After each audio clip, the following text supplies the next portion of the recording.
मेरे हाथ में ये जो सफ़ेद पाउडर आपको दिख रहा है, ये आपके गुड़हल के पौधे को स्वस्थ बनाने के साथ साथ जितनी भी गुड़हल में समस्याएं होती हैं, जैसे कई बार वाइट सफ़ेद चिपचिपे से कुछ इस तरीके से मिलीबग्स दिखते हैं, कई बार कलियां खिलने के पहले ही गिर जाती हैं, कलियां झड़ जाती हैं और फ्लावरिंग अच्छी नहीं होती है। तो ये सस्ती सी जो चीज़ आज मैं आपको बताने वाली हूँ, इसका इस्तेमाल कीजिए।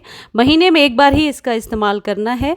इसके साथ साथ आप और भी कोई खाद यदि देना चाहते हैं दे सकते हैं, लेकिन ये जो चीज़ है ये आपके पौधे के लिए औषधि का काम करेगी। इसके साथ एक और चीज़ बताऊंगी जो बिल्कुल फ्री है और किस तरीके से इन वाइट चिपचिपे कीड़े से आप छुटकारा पा सकते हैं। ये भी बहुत ही आसान तरीके से आज आप कर पाएंगे। गुड़हल एक ऐसा पौधा होता है जिसमें सबसे ज़्यादा मिलीबग्स का अटैक होता है। गुड़हल के पौधे में वाइट चिपचिपी सी चीज़ अक्सर आपको देखने के लिए मिल जाएगी और जब भी ये बीमारी लगनी शुरू होती है आपका पौधा कलियां निकालना बंद कर देता है और यदि कलियां बनती भी हैं तो वो धीरे धीरे मुरझाकर गिर जाती हैं। पौधे की ग्रोथ भी कम हो जाती है और पौधा बिल्कुल बेजान सा दिखता है। गुड़हल को यदि आप न्यू अभी लेकर के आ रहे हैं, यदि आपके पास पहले से नहीं है, तो इस बात का ध्यान रखें कि जो भी आप सॉइल मीडिया तैयार करें वह काफ़ी रिच होना चाहिए, यानी कि 40% गार्डन सॉइल में आप 2 रेशियो और बना लीजिए, कंपोस्ट और सैंड डालिए। साथ में यदि कोई और खाद आप यूज़ करते हैं, जैसे कैल्शियम युक्त कोई खाद है, तो 1 चम्मच वो भी दे सकते हैं और 5 से 6 दाने डीएपी के ज़रूर डालिए। डीएपी आपके पौधे को स्ट्रॉन्ग बनाएगा। तो जो न्यू प्लांट आप लगा रहे हैं उसमें ही यदि 5 दाने आप डीएपी के डालेंगे तो पौधों की जड़ों का विकास अच्छे से हो जाता है। गुड़हल एक ऐसा पौधा है जिसे डेली वाटरिंग की ज़रूरत पड़ती है। गुड़हल को यदि आपने ज़मीन में भी लगाया है तो मिट्टी को नम रखने के लिए रिच सॉइल का इस्तेमाल कीजिए और गुड़हल को हमेशा 10 इंच से बड़े कंटेनर में लगाइए। गुड़हल को पूरे दिन के सनलाइट में रखिए। गुड़हल में यदि आप देखेंगे जैसे जैसे बरसात के बाद ठंड आना शुरू होता है तो गुड़हल में अक्सर मिलीबग्स का अटैक शुरू हो जाता है, क्योंकि मिट्टी ज़्यादा नम होने से एक तो मिट्टी कमज़ोर भी हो जाती है बरसात में और दूसरी चीज़ जो मिलीबग्स है वह कलियों के पीछे चिपक जाते हैं। जब चींटियां आपके गमले में लगने लगती हैं तो आप समझ जाइए कि आपके पौधे पर कहीं ना कहीं मिलीबग्स का अटैक हो गया है। अब आपको क्या चाहिए, वो है बेकिंग सोडा। ये वाइट दिखने वाली चीज़ जो अभी आपको वीडियो में दिखाऊंगी ये बेकिंग सोडा है। बहुत आसानी से आपको मिल जाएगा किसी भी ग्रॉसरी शॉप पर। गार्डनिंग में बेकिंग सोडा या सोडियम बाइकार्बोनेट को एक प्रभावी और सुरक्षित फंगिसाइड के रूप में माना जाता है। यह पौधों में पाउडरी मिल्ड्यू जो लग जाते हैं या कोई भी फंगल इन्फेक्शन है उसके उपचार के लिए वन ऑफ द बेस्ट आप कह सकते हैं एक ट्रीटमेंट होता है जो बेकिंग सोडा से करना चाहिए। इसमें जो सोडियम होता है वो पौधों को पोषक तत्व प्रदान करता है और मिट्टी को स्ट्रॉन्ग बनाता है। और गार्डनिंग में जब आप ये बेकिंग सोडा का इस्तेमाल करते हैं तो ये फंगल इन्फेक्शन को बहुत हद तक कम कर देता है, साथ ही साथ आने वाले समय के लिए रेडी करता है, यानी इम्यूनिटी को भी स्ट्रॉन्ग करता है। अब आप ये जानेंगे कि क्या क्या इफ़ेक्ट्स हैं इसके। देखिए, इंसेक्ट से बचाता है, पौधों को फंगल इन्फेक्शन से बचाता है, पौधों को साफ क्लीन रखता है और पौधों में फूलों की संख्या को बढ़ाता है, वीड्स को कम उगने में मदद करता है। ये एक बहुत ही अच्छा गुड फर्टिलाइज़र है और चींटियों को ये डायरेक्टली मार देता है। मतलब इसके बहुत सारे फ़ायदे हैं। तो इसका इस्तेमाल गुड़हल के अलावा आप अपने सभी प्लांट्स पर कर सकते हैं। अब अक्सर व्यूवर्स को ये कन्फ्यूज़न हो जाएगी कि बेकिंग पाउडर लेना है या बेकिंग सोडा लेना है। बेकिंग पाउडर नहीं लेना है, बेकिंग सोडा लेना है जो चुटकी में लेना है, यानी कि 1 चम्मच जो 5 ग्राम होता है। यदि बड़ा चम्मच है तो आप आधा ही लेंगे, 5 ग्राम से ज़्यादा नहीं लेना है एक गमले के लिए। बेकिंग पाउडर नहीं लेना है, इस बात का आप विशेष ध्यान रखिए। यदि बेकिंग पाउडर आप अपने गमले में डालेंगे तो बहुत जल्दी फंगस का अटैक होगा और आपका पौधा खराब हो जाएगा। इसलिए बेकिंग सोडा का ही इस्तेमाल करेंगे, यानी कि बहुत आसानी से आपको ग्रॉसरी शॉप पर ये मिल जाएगा। 1 चम्मच बेकिंग सोडा आप ले लीजिए और उसमें आप डालेंगे 10 ड्रॉप नींबू के।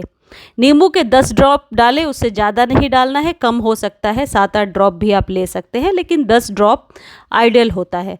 नींबू जो होता है लेमन, ये चींटियों को भगाने के लिए तो काम करता ही है, साथ ही साथ फ्री में आपके पौधे की जो उर्वरक क्षमता है उसको बढ़ा देता है, मिट्टी को अल्कलाइन होने से बचाता है, मिट्टी को एसिडिक करता है।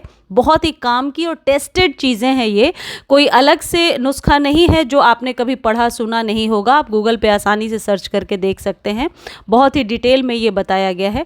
इसको पानी में कुछ इस तरीके से घोलें, 5 मिनट छोड़ने के बाद जितने पानी की रिक्वायरमेंट है, मान लीजिए आधा लीटर पानी चाहिए, आधे लीटर में इसे मिलाइए और डायरेक्टली जड़ों में डाल दीजिए। इससे कई लोगों के जो रूट्स में फंगस लग जाती है या स्लग्स हो जाते हैं, कई लोगों के कमेंट्स आ रहे थे कि कुछ इस तरीके से स्लग से हो गए हैं, बड़े बड़े कीड़े हो गए हैं। बेकिंग सोडा और नींबू के इस्तेमाल से वो कीड़े बहुत आसानी से मर जाते हैं। एक बात ध्यान रखिए, इसका स्प्रे नहीं करना है आपको। स्प्रे के लिए मैं अलग से चीज़ बता रही हूँ। पहले इसको आप जड़ों में डालेंगे। अब इस तरीके के जो कीड़े हैं जो कलियों को छोटा करके रखते हैं, पत्तों के पीछे छुपे होते हैं, इसके लिए आपको क्या करना है, ये दोनों ट्रीटमेंट आप साथ में कर सकते हैं। आपको 1 चम्मच लेना है कोई भी शैम्पू या डिटर्जेंट सोप, 1 चम्मच लीजिए और आप उसे अपने स्प्रे बॉटल में डाल दीजिए।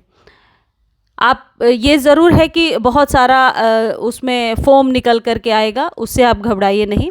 ये जो मिलीबग्स वगैरह हैं, इनके जो ऊपरी स्किन होते हैं ये काफ़ी आप कह सकते हैं सॉफ्ट होते हैं। तो जैसे ही कास्टिक का इस्तेमाल करते हैं हम, कास्टिक सोडा का, तो ये बिल्कुल सिकुड़ करके मरने लगते हैं और उस जगह पे दोबारा नहीं आते।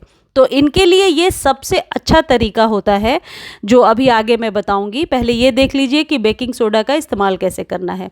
मैंने इतना ही लिया है, अच्छे से इसे पानी में डाला, क्योंकि मैंने आपको पहले ही बता दिया स्प्रे नहीं करना है। दूसरी प्रिकॉशन जो आप ध्यान में रखेंगे, जब धूप हो, धूप के समय नहीं देना है। यदि आपने दे भी दिया दोपहर में तो गमले को फिर पूरे दिन आपको छाया वाले जगह पे रखनी होगी, क्योंकि धूप में जब इन चीज़ों को आप डालते हैं गमले में तो कई बार बहुत जल्दी रिएक्शन देखने को मिलता है, पत्तियां मुरझा जाती हैं। तो बेटर ये रहेगा कि शाम के समय आप इसका इस्तेमाल कर लीजिए। देखिए इस तरीके का या तो डिटर्जेंट लिक्विड ले लीजिए, इस जगह पे शैम्पू भी आप ले सकते हैं। ये 1 चम्मच लीजिए और आप आधे लीटर या 1 लीटर पानी में इसे अच्छे से डाल करके 2-4 मिनट तक इसे आप चाहे तो स्टर कर सकते हैं। स्टर करने के बाद जहाँ जिस जगह पे भी प्रॉब्लम है या प्रॉब्लम नहीं भी है, आप इंडोर प्लांट को भी बाहर निकाल करके इससे वॉश कर सकते हैं, या फिर जितने भी आपके पौधे हैं उन सब को आप इससे अच्छे से इस तरीके से फोर्स के साथ आप पत्तों को उलट पलट कर वॉश कर दीजिए। आप देखिए मुफ्त में ही आपके पौधे स्वस्थ हो जाएंगे। इसका कोई इफ़ेक्ट नहीं है, मैं बार बार कह रही हूँ, इसका कोई साइड इफ़ेक्ट नहीं है। सर्फ के पानी का भी आप इस्तेमाल कर सकते हैं, कोई साइड इफ़ेक्ट नहीं होता है, जड़ों को कोई नुकसान नहीं होती है। मैं बहुत सालों से इसका इस्तेमाल करती आई हूँ। अभी मैं आपको रिजल्ट भी दिखाऊंगी, पत्ते एकदम से क्लीन हो जाते हैं। अब इसका इस्तेमाल कितने दिनों पर करना है ये भी जानना ज़रूरी है। देखिए प्रॉब्लम यदि ज़्यादा है प्लांट्स में तो हर एक शाम 3-4 दिनों तक कॉन्जिक्यूटिव मीन्स रेगुलर आप 3-4 दिनों तक कर दीजिए और उसके बाद वीक में 1 बार कीजिए। जैसे मेरे इस गुड़हल में अभी प्रॉब्लम शुरू हुई थी तो मैंने आपके साथ ये शेयर किया, तो वैसे ही यदि प्रॉब्लम जस्ट शुरू हुई है तो आज कर लिया, फिर ऑल्टरनेट करके, यानी कि वीक में 1 बार ज़रूरी है। सभी पौधों पर आप इसका इस्तेमाल कर लीजिए। आप देखिए लीव्स बहुत ही क्लीन रहेंगी और जब इसका पानी गमले में गिरता है तो जो स्लग्स वगैरह हैं वो आसानी से चले जाते हैं। मुझे उम्मीद है आज की जानकारी आपको अच्छी लगी होगी। जानकारी अच्छी लगती है तो वीडियो को लाइक, शेयर और सब्सक्राइब कीजिए। धन्यवाद।